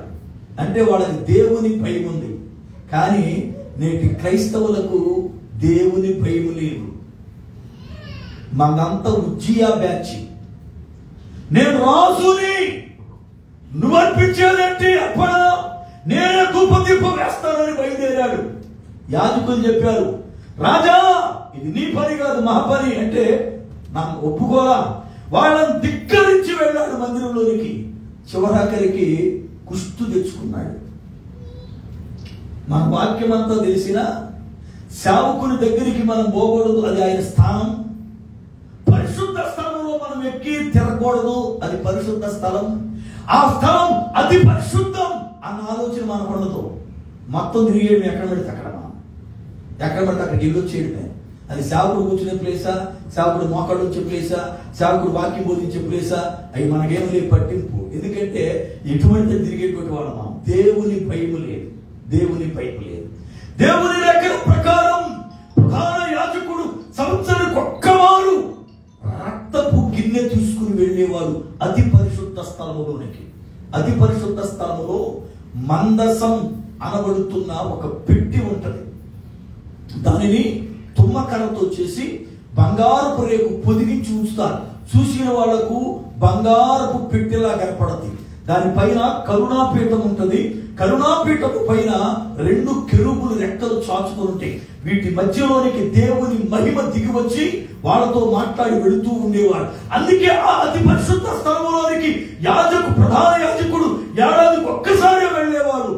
వెళ్ళేటప్పుడు కూడా ఎంతో పరిశుద్ధత కలిగిన వాడై చొక్కా వేసుకుని, లోపల లాగు వేసుకుని, పైన అంగీ వేసుకుని, పైన ఎబోదు వేసుకుని, నడుముకు తాడు కట్టుకుని, రొమ్ము మీద ఆయన పథకం పెట్టుకోవడానికి గాను జానుడు పట్టీని కట్టుకుని, ఊరీమును తుమ్మిము పెట్టుకుని, పరిశుద్ధ కిరీటం పెట్టుకుని, దీనిపైన బాసికాన్ని కట్టుకుని, ఎంత సిద్ధపాటుతో గిన్నె పట్టుకుని వెళ్ళేవాడు లోపలికి. వెళ్ళేటప్పుడు తాడు కట్టుకున్న తాడు, ఒక తాడు బయట చెంగు దోపి ఆ తాడు పొడుగు వదిలేసి 2వ కొస్తో లోపలికి వెళ్ళేవాడు. వెళ్ళిన ఈయన మందసము చుట్టూ రక్త ప్రోక్షణ చేస్తూ తిరిగేవాడు. తిరుగుతున్నప్పుడు ఈయన అంగీకి కింద నీలి రంగు దారముతో నేయబడిన దానిమ్మ పిందలు, బంగారు చిన్న సైజు గంటలు మొత్తం అంగీ చుట్టూ ఉండే. ఈ నడుస్తూ ఉంటే ఆ గంటలు దానిమ్మ పిందలకు తగిలి శబ్దం వస్తుంటే లోపల ప్రధాన యాజకుడు ఇదిగో అర్పణ అర్పిస్తున్నాడు అని బయటవాడు అలాగే నిలబడినవాడు. ఎప్పుడైతే మరి ఒక్కసారి శబ్దం వచ్చి ఆగిపోయిందో ప్రధాన యాజకుడు చచ్చిపోయాడు అని చెప్పి వెంటనే బయట తోపబడిన తాడు పట్టుకుని లాగేస్తారు బయటికి. లోపలికి వెళ్ళడం లేదు అవకాశం. అంటే ప్రధాన యాజకుడు వెళ్ళేది ఏడాదికి ఒక్కసారి అయినా ఎంత పరిశుద్ధతో వెళ్ళాలో లోపలికి, ఎంత నీతిమంతుడిగా వెళ్ళాలో లోపలికి, ఎంత భయభక్తులు కలిగి వెళ్ళాలో లోపలికి, అలాంటి యాజకత్వం అని అహరోను కుటుంబానికి ఇచ్చాడు. ఆ రక్త ప్రోక్షణ ఏడాదికి ఒక్కసారి ఇశ్రాయేలీల పాప పరిహారం నిమిత్తమై తీసుకెళ్లి ప్రోక్షించేవాడు. అలాంటి యాజకత్వములో ఉన్న ఏలీ కుమారులు దౌర్భాగ్యులై, దేవుని ఎరగని వారై, మందిరానికి వచ్చే ఆడపిల్లల్ని పాడు చేసి, తిండిపోతులై, ఆహారము దగ్గర వాడి ఇష్టానుసారంగా ప్రవర్తిస్తే దేవుని ప్రత్యక్షత ఆగిపోయింది. ఆ దినాల్లో ప్రజలు మందిరానికి రావడం ఆగిపోయారు. అదే టైంలో హన్న సమూయేలుని సమర్పించేసింది. సమూయేలు ఏలీ దగ్గర పెరుగుతున్నాడు. ఏలీ బాలుడుగా ఉండి దీపం ఆరిపోక ముందు మందసమున్న గదిలో పడుకున్నాడు. దేవుడు మాట్లాడుతూ అప్పుడు చెప్పాడు, నేను ఒక యాజకుడిని ఏర్పరచుకుంటాను,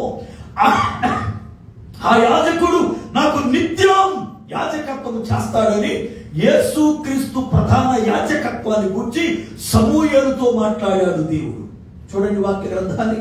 సమూయేలు మొదటి గ్రంథం 2వ అధ్యాయం 35వ వచనం. సమూయేలు మొదటి గ్రంథము 2వ అధ్యాయం 35వ వచనం. చూడు, దాని యందే వారిద్దరు మరణమగుదురు, తరువాత నమ్మకమైన ఒక యాజకుని నేను నిర్మింతును, అతడు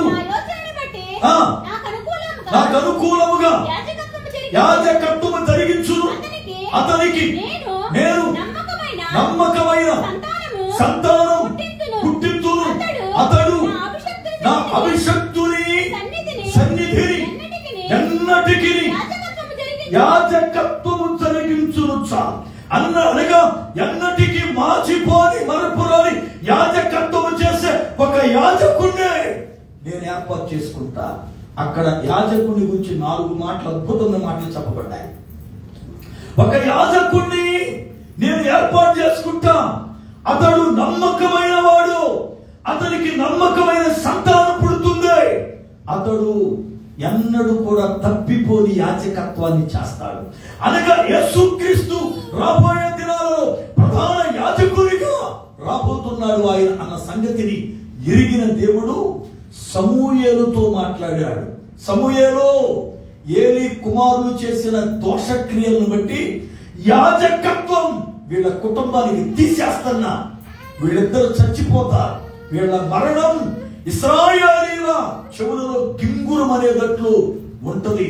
అయితే ఇదిగో యాజకత్వం వీళ్ళతో ఇక్కడ ఫుల్ స్టాప్ చేసి నాకు ఇష్టమైన నమ్మకమైన యాజకుని నేనే ఏర్పాటు చేసుకుంటా. యేసు ఎవరు అని అంటే ప్రధాన యాజకుడు. దేవునికి స్తోత్రం. ఆయన ఎందుకు ప్రధాన యాజకుడయ్యాడు?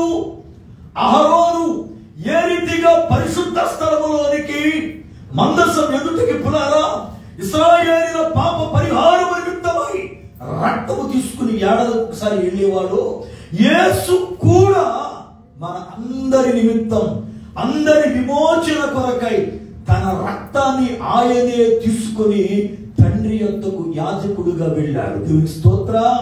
హల్లెలూయా. ఆయన పులారా ఆ యొక్క రక్తము చిందించినటువంటి ఆ రక్తార్పణ ఎవ్వడు కూడా వెల రుణం తీర్చలేనిది. కీర్తన గ్రంథం 49 కీర్తన 9 చరణం, కీర్తన గ్రంథం 49:9 వారి ప్రాణ విమోచన ధనము బహు గొప్పది, అది ఎన్నటికి తీరక అట్లుండవలసినదే చాలు. అనగా వారి ప్రాణ విమోచన ధనం బహు గొప్పది, అది ఎలాంటిది అంటే ఎన్నడూ కూడా తీరేది కాదు, ఎన్నడూ కూడా తీరేది కాదు, అది అలాగే ఉండిపోదు. ఎందుకు తెలుసా? యేసు రక్తము యొక్క రుణమును ఎవరు తీర్చలే. యేసు రక్తం యొక్క రుణమును ఎవరు తీర్చలే. ఆయన పునరా మానవాడి కొరకు చింతించిన రక్తపు విలువ అమూల్యమైనది. ఆయన ఎలాంటి ప్రధాన యాజకుడు ఒక్కసారి చూడండి.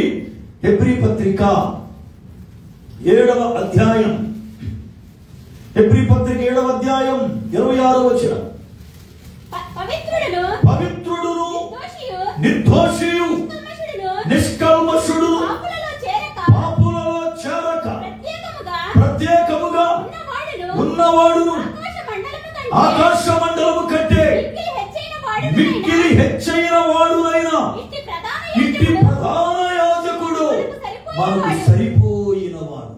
యేసు ప్రభు ఎలాంటి వాడు అంటే మన పాపమును పరిహరించు విషయములో ప్రధాన యాజకునిగా తన రక్తాన్ని చిందించిన వాడు. హెబ్రీ పత్రిక 10వ అధ్యాయము 10వ వచనము నుండి, 10వ అధ్యాయం 10వ వచనం నుండి, యేసుక్రీస్తు యొక్క శరీరము ఒక్కసారి అర్పింపబడుట చేత ఆ చిత్తమును బట్టి మనము పరిశుద్ధపరచబడి ఉన్నాం. మరియు ప్రతి యాజకుడు దినము సేవ చేయొచ్చు పాపములను ఎన్నటికి తీసివేయలేని ఆ బలులనే మాటి మాటికి అర్పించుచుండెను.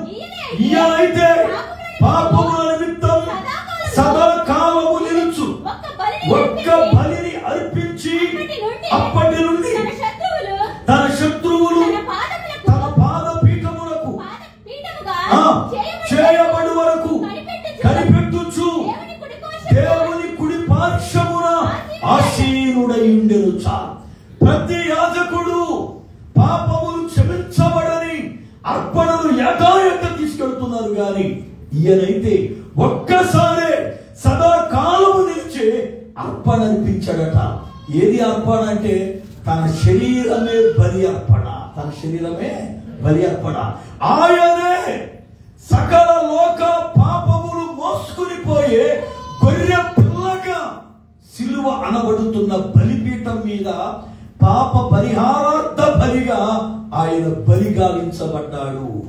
అందుకే బాప్తిస్మం ఇచ్చి యోహాను యేసు ప్రభువారు తన దగ్గరికి వస్తుంటే ఆయన చూసంటాడు, ఇదిగో లోక పాపమును మోసుకొని పోవు దేవుని గొర్రె పిల్ల. లోక పాపాన్ని మోసుకొని పోవడం ఏంటి గొర్రె పిల్ల అని అంటే ఇశ్రాయేలీయులకు దేవుడు చెప్పినటువంటి ఒక శ్రేష్టమైన మాట ఏమిటంటే మీరు 2 మేకలను గాని గొర్రెలను గాని తీసుకోనండి, ఒకటి యెహోవా పేరట బలి అర్పణ అర్పించండి, రెండవ దానిని మీరు ఏం చేయాలి అనంటే మీరందరూ కలిసి చేతులు దానిపైన మోపి మీ పాపాన్ని దానిపైన ఒప్పుకోండి. ఆ తరువాత మీరు దానిని ఒక మనిషికి ఇచ్చి ఎడారిలో వదిలిపెట్టి రమ్మని చెప్పండి. ఎందుకంటే మీ పాపములన్నీ అది ఎడారికి మూసుకుపోద్ది. ఎక్కడ మూసుకుపోద్దట చూడండి వాక్యాన్ని. సంఖ్యాకాండ 16వ అధ్యాయము, సంఖ్యాకాండ 16వ అధ్యాయం 21వ వచనం నుండి. సంఖ్యాకాండ 16:21. క్షమించాలి, లేవికాండ 16:21 చూద్దాం. లేవికాండ 16:21. అప్పుడు అహరోను సజీవమైన ఆ మేక తల మీద తన 2 చేతులు ఉంచి ఇశ్రాయేలీయుల పాపమంతయు అనగా వారి దోషములనియు వారి అతిక్రమములనియు దాని మీద ఒప్పుకొని ఆ మేక తల మీద వాటిని మోపిన తరువాత తగిన మనుషుని చేత అరణ్యములోనికి దాన్ని పంపవలెను. ఆ మేక వారి దోషములను ఎడారి దేశములకు భరించి పోవును. అనగా ఆ మేక పైన పాపాన్ని ఒప్పుకొని దానిపైన మోస్తే ఆ మేక వీళ్ళ అందరి పాపాలను ఎడారి దేశమునకు అనగా ఊరి బయటకు మోసుకొని పోయి వీళ్ళ పాపము నిమిత్తం ఆ మేక అక్కడ చచ్చిపోతుంది. అందుకని యేసు ప్రభువారు ఎక్కడ ఆయన మరణించాడు అంటే గవిని బయట అంటాడు. హెబ్రీ పత్రిక 13వ అధ్యాయం 12వ వచనం. హెబ్రీ పత్రిక 13వ అధ్యాయం 12వ వచనం. కావున యేసు కూడా తన స్వరక్తముచ్చి ప్రజలను పరిశుద్ధ పరచుటకై గవిని వెలపట అనగా ఆయన ఊరి బయటకు తీసుకుని పోబడ్డాడు. అందరి పాపములు ఆయన పైన మోపుకుని ఆ పాపములకి విమోచన కలిగించాలని యజ్ఞయాగ బలి పశువుగా ఆయన అందరి పాపాలను ఊరే బయటకు తీసుకెళ్లి గొల్గొతా కొండపైన కలువరి అనబడుతున్న స్థలములో ఆయన సిలువ అనబడుతున్న బలిపీఠం మీద ఒక గొర్రె పిల్ల వలె సర్వ మానవాళి విమోచన కొరకై తన ప్రాణమును ఆయనే పెట్టాడు. గుర్తుపెట్టుకోండి, యేసుని ఎవ్వరూ చంపలేరు. యేసుని చంపడం ఎవ్వడి వల్ల కాదు.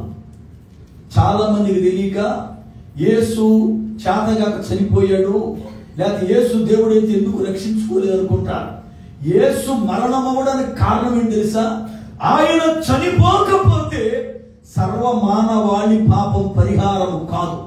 అందుకనే సర్వ మానవాళి పాపం పరిహారం అవ్వాలి అంటే ఆయన తనకు తానుగా ప్రాణం పెడతాడు. అయితే ఆ పాపముల నుండి విమోచించి నీతిమంతులుగా చేయడానికి తిరిగి పెట్టిన ప్రాణాన్ని తీసుకుని తిరిగి పెట్టిన ప్రాణాన్ని తీసుకోగలిగిన అధికారము కలిగిన వాడు ఆయనే. యోహాను సువార్త 10వ అధ్యాయం 18వ వచనం. యోహాను సువార్త 10:18. ఎవడును చూడండి, ఎవడు నన్ను చంపలేడు, నా అంతటా నేనే ప్రాణం పెట్టుచున్నాను, దాన్ని పెట్టుటకు నాకు అధికారము కలదు, దాన్ని తిరిగి తీసుకొనుటకు. అద్భుతమైనటువంటి సాక్ష్యం. ఆయన అంటున్నాడు, నన్నెవడు ఏమి చంపలేడు, నా ప్రాణం ఎవడు తీయడు, నా అనుమతి లేకుండా నేనే కావాలని నా ప్రాణం పెడతాను, తిరిగి నేను దాన్ని తీసుకోవడానికి అధికారం నాకుంది. యేసు ఎవరు అనంటే ప్రధాన యాజకుడు. అనగా నీ పాపమును తండ్రి యొద్దకు తీసుకుని వెళ్ళి దానికి క్షమాపణ కలగచేయు మధ్యవర్తి ఆయనే. ఈ రోజున పులారా ఈయనెవరో అర్థం కాక సంఘాలు పెట్టి పాటలు పాడుతూ చప్పట్లు కొడుతూ ఆరాధనలు చేస్తూ ఆయన ఎవరో తెలియక నడుస్తున్న క్రైస్తవులు ఎక్కువైపోయారు ఈ దినాల్లో. ఈ దినాల్లో ఆయన ఎవరో తెలిస్తే నీ బ్రతుకు ఖచ్చితముగా మారుతుంది. ఆయన ఎవరో తెలిస్తే, ఆయనకి ఆలోచన తెలిస్తే మన జీవితం మార్చబడుతూ ఉంది. ఈ రోజున ఎందుకు క్రైస్తవుల్లో మార్పు లేదు? క్రైస్తవులు ఎక్కడ చూసినా ఎందుకు విచ్చలవిడి తిరుగుబాటు ఉంది, విచ్చలవిడి పాపం ఉంది, విచ్చలవిడి లోకం ఉంది? క్రైస్తవుడికి లోకంతో పని ఏంటి అసలు? లోకం నుండి వేరుపరచబడేవాడు కదా. వాక్యం సెలవిచ్చింది, ఇదిగో ఇహలోక మాలిన్యం తనకు అంటకుండా తనను తాను కాపాడుకుంటే తండ్రి ఎదుట నిష్కలంకమైన భక్తి అని ఉంటే మనం తెల్లాలేస్తే లోకంలో దూతున్నాం. లోక మాలిన్యం అంతా మనకే కావాలా, లోక బురదంతా మనకే కావాలా. గుళ్ళోకి వస్తేమో పరిశుద్ధులుగా దీర్ఘాలు చేస్తాం. యేసు ఎవరో అర్థమైందని నీకు అసలు? యేసు ఎవరో ఎప్పుడైనా రుచి చూచి తెలుసుకున్నావా?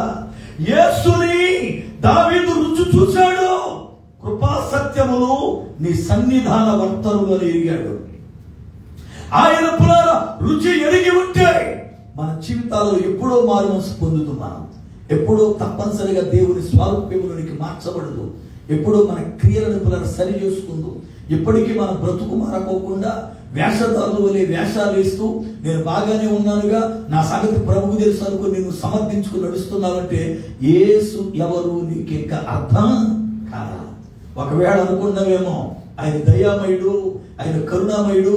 దయామయుడు కరుణామయుడే. ఈ కృపాకాలంలో కృపాకాలము దాటితే ఉంది ఆయన అసలు సంగతి. అప్పుడు దయా కరుణ ఏముండదు. న్యాయాధిపతి తీర్పు తీర్చడానికి వచ్చినప్పుడు దయ ఉండదు, జాలి ఉండదు. తీర్పులో ఆయన కఠినుడు, భీకరుడు ఆయన, భీకరుడు ఆయన. ఒక సంగతిని చెప్పి వాక్యం ముగిస్తాను నేను.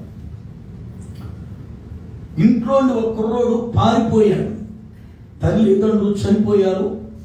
ఈ కుర్రోడికి ఇంటికి తిరిగి రావాలి. అయితే పారిపోయాడు కనుక జలసాలకు అలవాటు పడి దొంగతనాలు చేయడం మొదలుపెట్టాడు. అలా దొంగతనాలు చేసుకుంటూ బ్రతుకుతూ ఉన్నాడు. ఒక రోజున సముద్రము దగ్గర ఈ కుర్రోడు ఆటలాడడానికి వెళ్ళాడు. ఆటలాడుతూ ఉంటే ఆ సముద్రము ప్రక్కన అల వచ్చి పట్టుకుపోయింది. నేను క్రైస్తవులుగా ఒక అనుభవం ఉన్న సేవకుడు ఒక మాట చెబుతా. దేవుని పిల్లలు బీచ్లకు వెళ్ళడం, సముద్రాల దగ్గర ఆటలాడడం, అక్కడ తిండికే బతుకుతున్నాం అన్నట్లుగా వండుకుని తినడం, ఇలాంటి పిచ్చి పిచ్చి పనులు క్రైస్తవులకు తగదు, చేయొద్దు. నేను చాలా క్లియర్గా చెబుతున్నా. ఎందుకంటే అక్కడ దురాత్మ సంచారం ఎక్కువ. నేను అనుభవమే చదువుతాను. ఈ కోయి దేశంలో 2014లో నేను ఒక సంఘానికి స్పీకర్ వచ్చాను. నేను తెల్లవారు 4:30 బాప్తిసం ఇవ్వాలి ఒక కుర్రోడు కన్నా. ఆ కుర్రోడి పేరు రాజు, వాళ్ళ తమ్ముడు పేరు పండు. అప్పుడు ఇక్కడే ఉండేవాడు వాళ్ళిద్దరు. అయితే తెల్లారు 4:30కి సముద్రం దొరికాను ఇక్కడ పాగిలోనే. నేను నిలబడ్డాను. నాకు ఎదురుగా రాజు నిలబడ్డాడు. నన్ను పిలిచి సేవకుడు పక్కన ఉన్నాడు. వాళ్ళ తమ్ముడు అప్పటికి ఐఫోన్ చిన్నది, ఎదురుగా నిలబడి తీస్తున్నాడు. ఫోటో తీశాడు. ప్రార్థన చేస్తున్నాడు, తీశాడు. కార్యక్రమం అయిపోయింది. నెల 10 రోజులు ఉన్నాను ఇక్కడ. నేను ఇండియా వెళ్ళిపోయా. ఇండియా వెళ్ళిన తర్వాత పండు అనేటువంటి ఆ యవన బిడ్డ, అన్నా నీకు ఒకటి పంపిస్తాను చూడు అన్నాడు. ఏం పంపిస్తావు అంటే చూడు అన్నాడు. సీరా ఏం తెలుసా, ఆ అన్నయ్యకి ప్రార్థన చేస్తా ఉంటే నేను వాళ్ళ అన్నయ్య వెనకాల 7 అడుగుల ఎత్తుపైన ఒక సర్పం అలాగ నిలబడుతుంది తెల్లగా. మా కళ్ళ కనపడతా ఐఫోన్ కెమెరాలో పడింది. సముద్రం ఒడ్డునే ఉంది తెలుసా, కోయిట్లో దెయ్యాలు ఉన్నాయి. అది తెలియక ఇవాళ సెలవు వస్తే మన పిక్నిక్ వెళ్దామే. ఏమోడబడిసామని పిక్నిక్ వెళ్తున్నావు సెలవుకి? ఏమోడబడిసామని పార్కులకి వెళ్ళి వండుకు తింటున్నావు? విశ్వాసం తయారు చేసే పద్ధతుల సేవకుడు. నిన్న బెహరాను నుంచి నాకున్నటువంటి ఆత్మీయులు మాట్లాడాడు.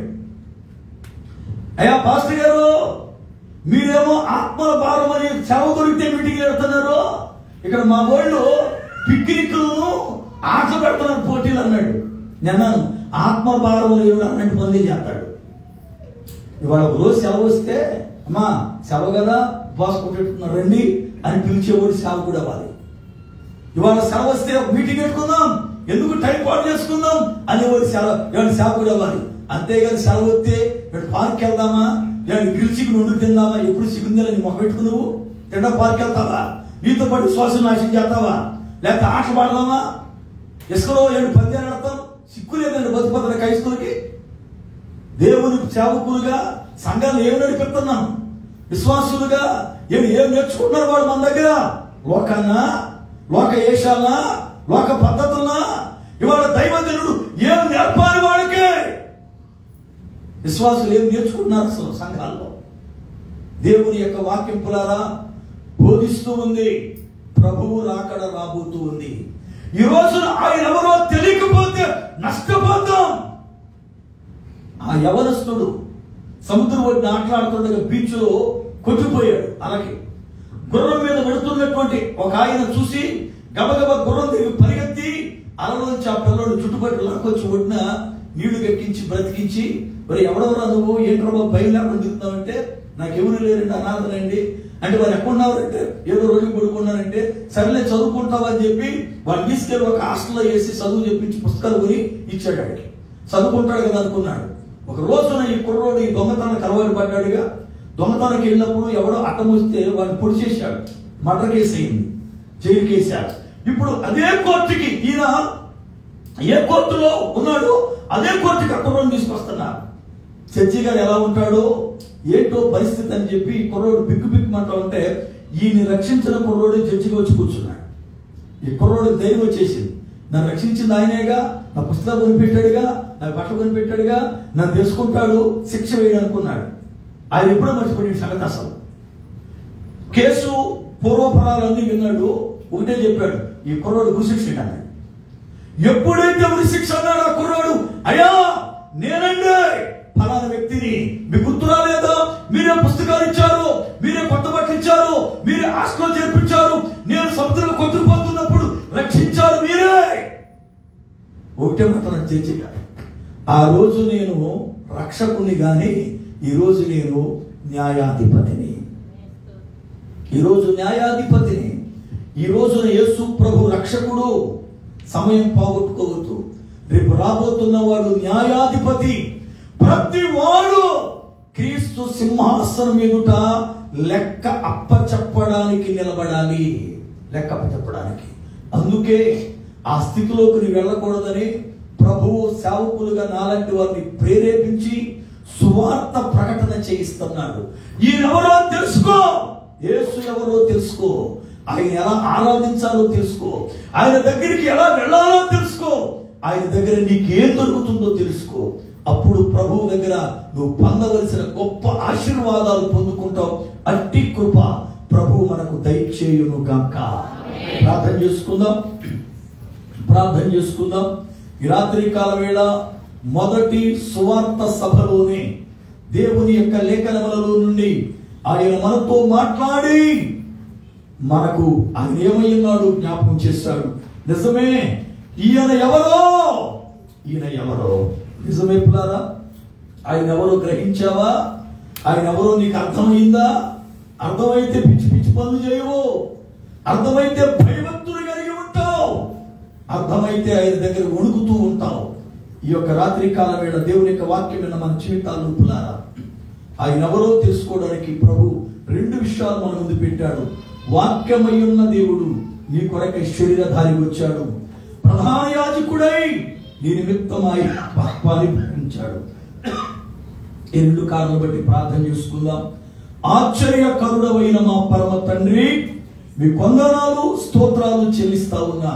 మీ మహాకృపను బట్టి ఈ యొక్క రాత్రి కాల వేళ ప్రభువా, లేఖనములలో నుండి సేవకునిగా బలహీనుడనైన నన్ను మరుగుపరచి మా అందరితో మీరు మాట్లాడినందుకై స్తోత్రాలు.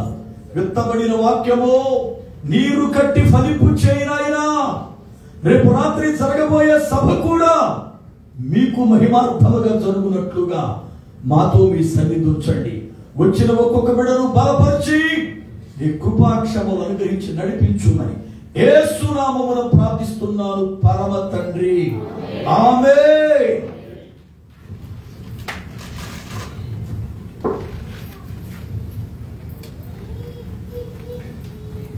హల్లెలూయా, హల్లెలూయా.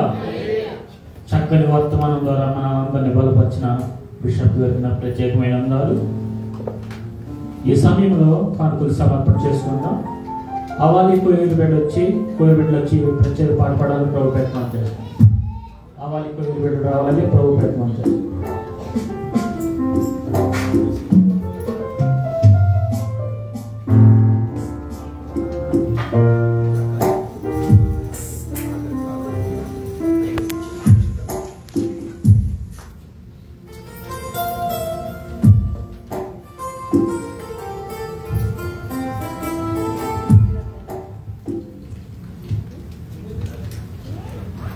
హల్లెలూయా. మన కొత్త పాట వస్తుంది 11వ నెంబర్ పాట. నేడైనా రేపైనా యేసు రాకడ నిశ్చయంగా అనే పాట పాడుకుంటూ దేవుని నామాన్ని కనపరుచుకున్నామండి.